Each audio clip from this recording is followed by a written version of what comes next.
your shields and surrender your ships. We will add your biological and technological distinctiveness to our own. Your culture will adapt to service us. Resistance is futile. So Star Trek fans, we all know the Borg, don't we? We know what they're capable of. We do know their culture, certainly know some of it, maybe even a lot of it if you've watched Voyager and Next Generation and First Contact, the film. We do know, but do you know? Did you know that there are Borg babies? Yeah, that's right. There are Borg babies, like Baby Yoda, Baby Grogu, whatever. But this is not a fan thing. This is an actual Star Trek element from Next Generation in the episode Q Who. And we are introduced to the Borg by Q, and this is what goes down with the Borg baby.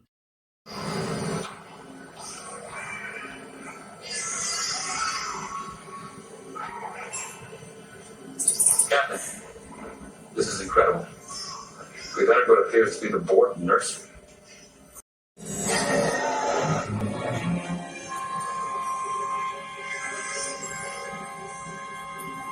From the look of it, the Borg are born as a biological life form. It seems that almost immediately after birth, they begin artificial implants.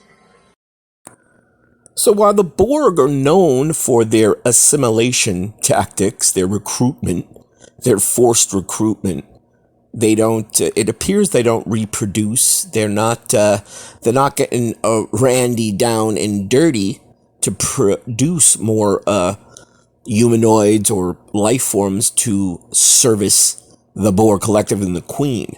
Now, in Voyager in season 6, we were introduced to Icheb, who became part of the crew in the episode called Collective. But not only was Icheb there and several other Borg children, but there was a Borg baby. So once again, we have the Borg assimilating and or creating Borg babies. But then in season 5 of Voyager, in an episode called Drone, one of my favorites, great one, you gotta see it. And what's very interesting about it is that the hollow emitter the doctor's hollow emitter is sort of infected and phased with nanoprobes. And the nanoprobes make the hollow emitter into a little assimilator.